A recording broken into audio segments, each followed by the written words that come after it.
pessoal, tudo bem com vocês? Que Deus abençoe grandemente sua vida e seus estudos. Sejam muito bem-vindos, sejam muito bem-vindas ao Desafiando Concursos. Se essa é a sua primeira vez aqui no canal, seja muito bem-vindo. Nós estamos em uma preparação assídua para o seu concurso público do Paraná Previdência. Para você que está chegando aqui agora, todas as aulas elas são gratuitas aqui no YouTube. Se você quiser estar ajudando Desafiando Concursos, o crescimento do custo, a custear aqui todos os gastos que nós temos, como, por exemplo, aplicativos que eu utilizo para elaborar os materiais, nós vendemos todos os materiais por R$19,90. Inclusive, hoje, eu fiz um envio para os alunos de 3 materiais. Um do ECA, que acho que tem ali quase mais ou menos mais de 60 slides. Um outro material completo de licitações e contratos, que não, se não me falha a memória, são 115 slides. Tem também um livro em PDF de Direito Administrativo para concursos públicos, que tem mais de 200 slides. Tudo isso, gente, por apenas R$19,90. Se você quiser, basta colocar aqui nos comentários. Eu quero o material que eu vou estar te enviando as informações. Beleza? Bom, hoje nós vamos para a nossa terceira aula da Lei Estadual 12.398 de 98, belezinha? Gente, e eu peço desculpas, teve a última aula, acho que foi da Lei Estadual, que em alguns momentos a aula cortou um pouquinho. Eu acho que é o meu sinal de internet, eu peço perdão, tá, gente? Vai chegando também final de ano, né? Enfim, então, aí vai juntando muita gente, enfim, então, pessoas usando, aqui é prédio, então acho que muitas pessoas usando, eu creio que pode ser isso, tá? Olha lá. Bom, artigo 35. O que nós vamos falar um pouquinho hoje? Da inscrição na Previdência, beleza? Então, olha lá. Quando todos os dispositivos do artigo anterior, o que falava no artigo anterior? Artigo 34. No artigo 34, falava que quem são aqueles inscritos obrigatórios? O servidor público estadual ativo com vínculo funcional permanente de todos os poderes. Gente, antes de continuarmos aqui, deixa eu falar uma coisa rapidinho para vocês. Vocês estão estudando para concurso, eu queria deixar aqui rapidamente uma palavra para vocês. Quando vocês estiverem estudando, sempre mantenham a calma, assistam às aulas, depois façam uma revisão. Gente, tenha fé em Deus, creia em você também, que já deu tudo certo. Não se desespere, não fique aflito. Não sei nem porque eu estou falando isso, mas eu estou falando, eu sei que, em nome de Jesus, pelo menos um aluno vai alcançar. Não fique desesperado, aflito, inseguro. Você está fazendo a sua parte, tá bom? Tudo é possível àquele que crê, tá? Voltando aqui, então. Olha lá. Então, aqueles que são obrigatoriamente inscritos estão aqui dentro do artigo 34. Beleza? Maravilha. Então, olha lá. Quando o disposto do artigo 34 atendeu todos os requisitos, aqueles que na data da publicação desta lei, ou seja, a Lei 12.398 de 98, forem servidores públicos estaduais e militares do Estado, assim também como seus dependentes e pensionistas, eles serão automaticamente ali, né, no sentido literalmente automático, a sua inscrição na Paraná Previdência. É automaticamente e obrigatoriamente. Então, a inscrição no Paraná Previdência é obrigatório e automático, beleza?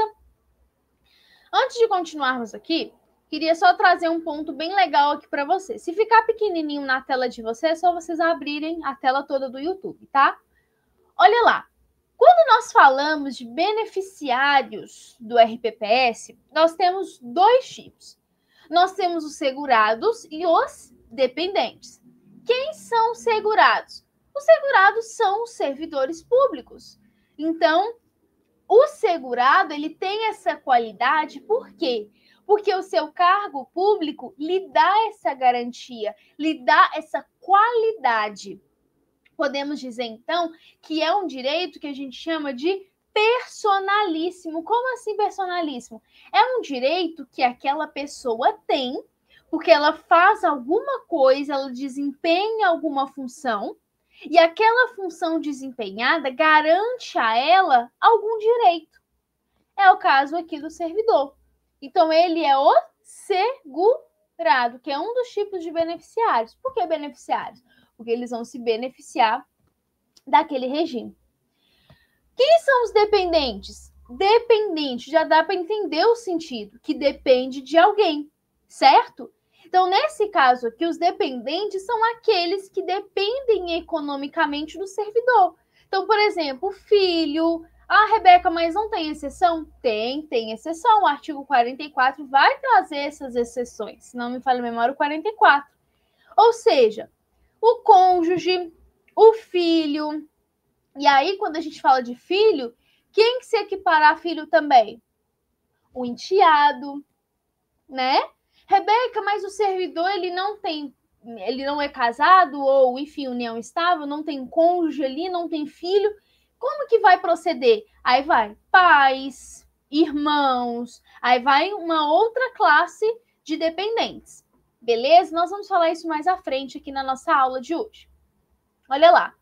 E dentro dessa relação de dependência, eu preciso que a legislação me traga quem são esses dependentes, certo? E eu também tenho que ter ali nessa relação de dependência justamente isso, dependência. Ah, não, ali como um dependente tem uma pessoa que recebe por mês aí, sei lá, 20, 30, 40, 50 mil. Ele depende economicamente do servidor? Não. Então, a lei também, nós vamos ver um pouco mais à frente, a lei também vai trazer quem é considerado dependente do servidor, para que não venha extrapolar aquele valor limite estabelecido pela lei e para que também não venha extrapolar os limites ali do senso comum, né? Maravilha? Então, olha lá.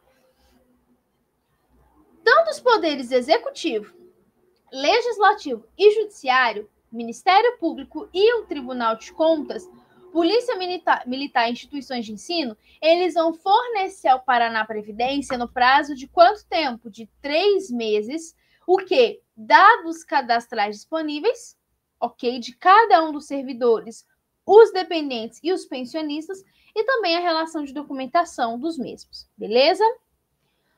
Olha lá, parágrafo 1º. A Paraná Previdência, sobre a coordenação do secretário especial para assuntos de previdência, ele vai desenvolver trabalho de recadastramento geral, abrangendo todos os servidores ativos, inativos, militares da ativa, da reserva remunerada ou reformados, dependentes e pensionistas. Trabalho este que vai ser iniciado após a formalização do contrato de gestão e está terminado no prazo de 2 anos, a contar da referida data, podendo ser contratada uma empresa especializada. Beleza? A Paraná Previdência, se necessário, é obrigatoriamente? Não, é só se for necessário. Pode exigir a qualquer momento, a qualquer tempo, seja do servidor, do militar, do dependente ou mencionista, complementação de documentação no prazo máximo de 2 meses da data da solicitação. Requeriu para um exemplo, cônjuge do servidor que é dependente, um complemento de documentação. O cônjuge não fez esse complemento, o que vai acontecer? O benefício vai ser suspenso, ok? Parágrafo 3º. Enquanto não fornecida a documentação competente, a Paraná Previdência não assumirá o encargo de pagamento do benefício ao servidor, dependente ou pensionista. Aqui eu coloquei uma reticência, porque então, obviamente, o conteúdo é um pouquinho grande, então aqui para nós irmos, como é que eu posso dizer? Fracionando um pouquinho, né? Artigo 38. Olha só. Os dependentes, deixa eu falar do artigo 44 e 42. Os dependentes, eles estão elencados nos incisos 1 e 2 do artigo 42 da Lei 2.398. Rebeca, e se, como eu falei anteriormente, e se o segurado não tem cônjuge, não tem filho, aí vai indo para outros segurados, para outros dependentes, tá? Mas o dependente do inciso 1 e inciso 2 do artigo 42 poderão promover sua inscrição se o servidor tiver falecido sem tê-la o quê? Efetivado. Ou seja, ele não colocou ninguém como dependente. Então, o servidor faleceu e não efetivou essa inscrição, então o cônjuge, convivente, enfim, ou o filho pode fazer, ok? Artigo 39. A inscrição é pré-requisito para a percepção de qualquer benefício. Por isso que, se o servidor faleceu sem ter efetivado essa inscrição, não consegue o benefício, porque a inscrição é um pré-requisito para poder receber esses benefícios, beleza? Olha lá. Artigo 40. Quando que haverá o cancelamento da inscrição do segurado? Primeiro, pelo falecimento dele, certo? Acabei de falar. Quando você fala do benefício, o segurado é um direito personalíssimo. Ele só tem aquele direito porque ele está exercendo uma função, ele está exercendo ali determinado cargo, e aquilo lhe dá o direito. Beleza? Ou, no caso, se ele tiver falecido, ele perde. Ou se ele perder a sua condição de servidor. Então, você consegue ver que a condição de servidor é o elemento essencial para que o servidor receba, que ele tenha esse direito. Beleza? Se ele perde a condição de servidor, ele perde, então, a mesma coisa. Por exemplo, vou citar um exemplo aqui bem bobo, tá? Só para você compreender. Um exemplo. O Joaquim trabalha em uma empresa privada. O Joaquim, ele faz jus ao... Como é que é o nome, gente? Ai, senhor. Como é que é o nome? Ai, gente. Plano de saúde. Ai, graças a Deus, lembrei. Obrigada, senhor, lembrei. Plano de saúde. Ele faz jus a um plano de saúde. E aí, um belo dia, o Joaquim é mandado embora. Eu te pergunto, né? Foi mandado embora, recebeu tudo direitinho, bonitinho, ok. Mas ele vai continuar fazendo jus ao seu plano de saúde? Sei lá, passou tempos lá, enfim. Se ele for procurar, ele vai conseguir? Não. Por quê? Porque ele só tinha esse direito porque ele trabalhava nessa determinada empresa. Por isso que ele tinha o direito. Beleza? Só um minutinho, gente.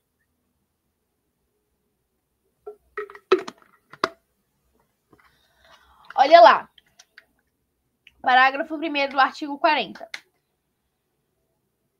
O que vai acontecer? Quando que a inscrição do dependente ou pensionista será cancelada? O dependente é quem? O cônjuge, ali, ó. Aqui, ó. O cônjuge, o convivente. Então, nós vamos passar pelo artigo 42. Mas o cônjuge, convivente, união estável, casamento, ou os filhos.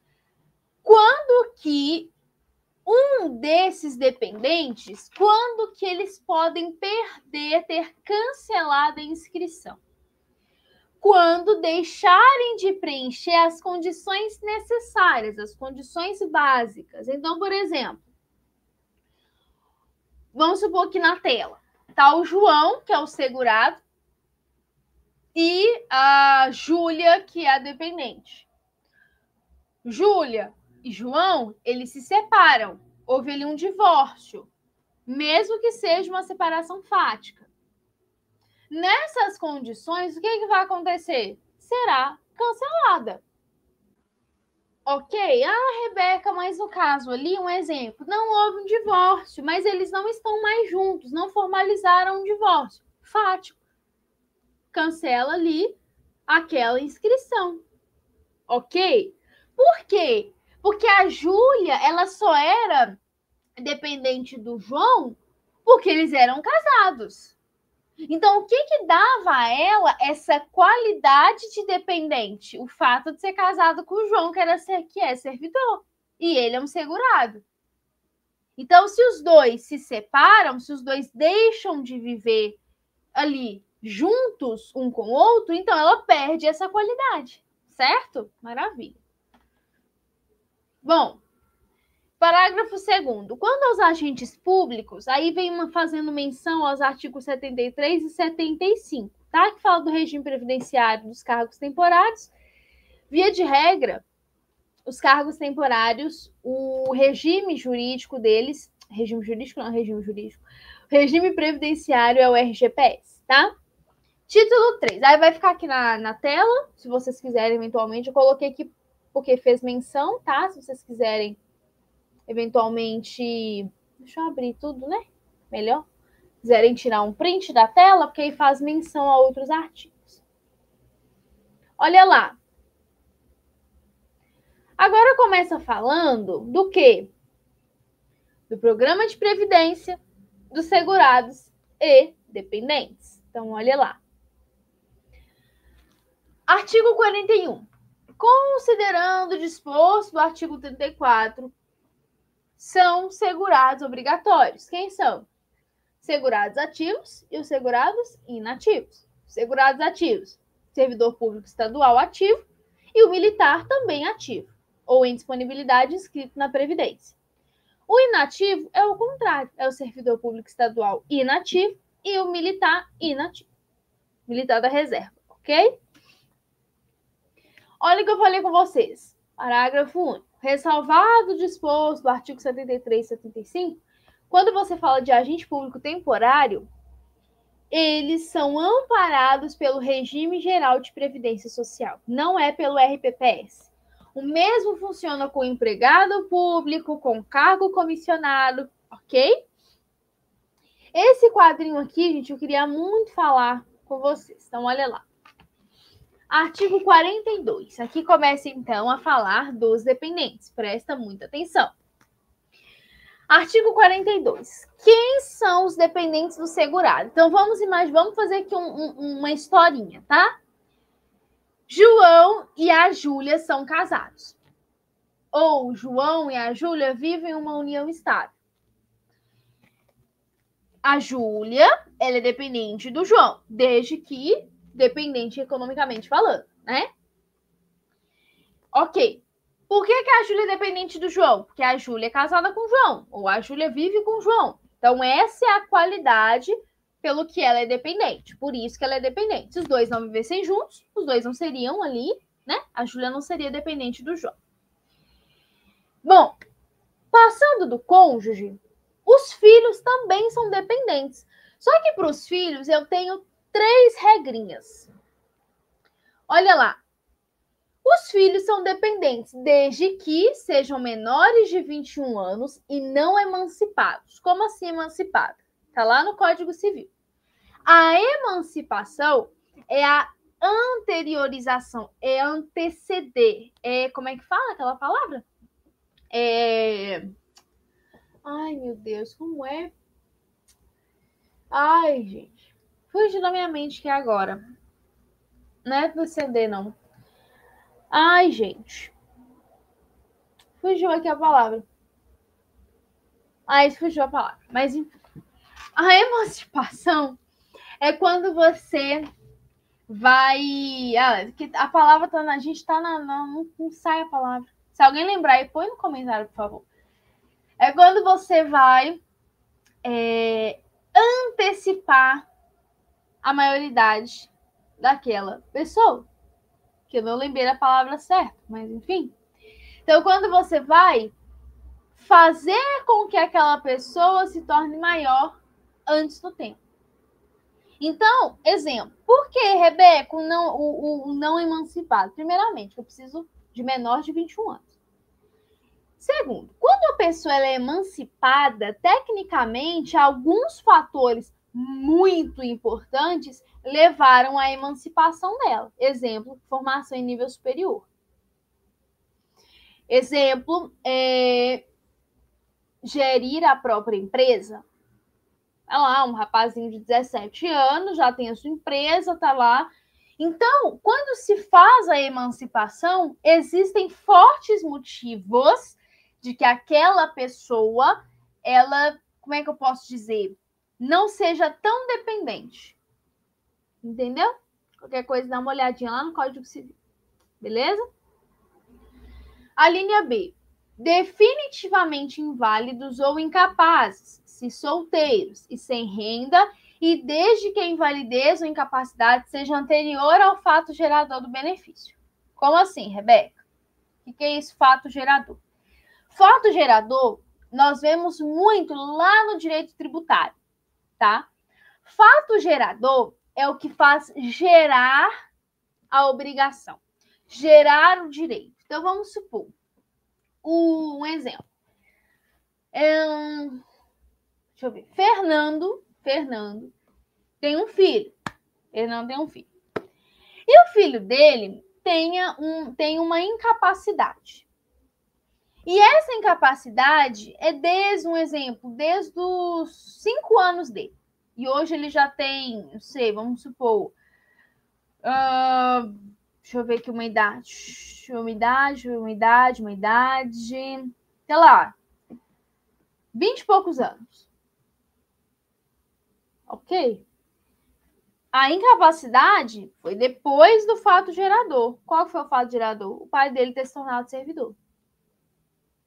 Agora, depois que o pai se tornou servidor, depois aconteceu alguma situação que o filho dele ficou incapaz, aí já não cabe. Por quê? Porque não foi anterior à inscrição do servidor.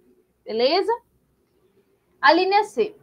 Estejam cursando estabelecimento de ensino superior oficial ou reconhecido se menores de 25 anos, solteiros e sem rendas. Por isso que é interessante vocês lerem esses pontos aqui, porque tem muita regrinha, tá? Olha o parágrafo primeiro. Equipara-se a filho em relação aos dependentes. O enteado se equipara a filho. Como assim, Rebeca? Equiparo a filho. É como se você falasse assim, para fins de previdência, o enteado é como se fosse um filho. Entende? Só que eu preciso comprovar que o enteado, ele vive sob uma dependência e sustento do servidor. Ou seja, não é enteado no sentido assim, tem um carinho ali, um afeto, mora longe. Não é isso. É de fato vive uma dependência ali de sustento daquele servidor. Desde que não seja credor de alimento, nem receba benefício previdenciário. Ok? Olha lá, outros pontos importantes. Parágrafo 2º. O nascituro, cuja filiação seja reconhecida pela Previdência, terá seus direitos de inscrição e benefícios assegurados. Parágrafo 3º. Para efeitos desta lei, ou seja, da Lei 2.398 de 98, o que trata a união estável, de que trata o artigo 226, parágrafo 3º da Constituição Federal, somente será reconhecida antes da existência de coabitação em regime marital, mediante residência sob o mesmo teto, como se marido e mulher fossem os conviventes por prazo não inferior a 2 anos, prazo esse dispensado quando houver prole comum. Parágrafo 4º. Não será computado tempo de coabitação simultânea, mesmo em tetos distintos, entre segurado e mais de uma pessoa. Olha lá o que eu falei para vocês. Parágrafo 5º, ele vai trazer o seguinte.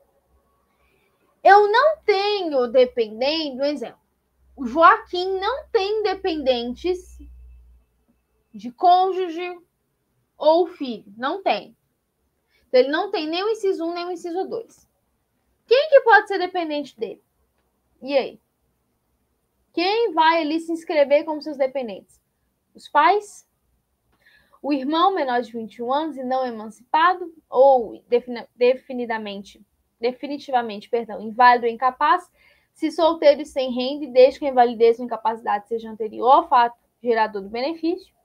Ou o menor que, por determinação judicial, esteja sob tutela ou guarda, desde que comprovadamente resida com este, não seja credor de alimentos e não possua condição suficiente para o próprio sustento. Então, por exemplo, Joaquim tem a guarda do José. Entende? Aí pode ser também. Beleza? Olha o que eu falei para vocês, o parágrafo 6º. Essas pessoas aqui, pais, irmão e aqueles que estão sob guarda judicial, o que vai acontecer? A determinação. Só vão se inscrever no regime desde que comprovadamente não possuam recursos. E como que eu vou comprovar que o Joaquim e o José, um exemplo, José, sei lá, irmão do Joaquim, como que comprova que o José não tem recursos? E aí? São consideradas pessoas sem recursos aqueles cujo rendimento bruto mensal seja inferior ao salário mínimo. Aí é considerado pessoa sem recurso, ok? E tem que ser também comprovadamente dependente, né? Parágrafo 8º. As condições e meios para a comprovação de dependência das pessoas, né?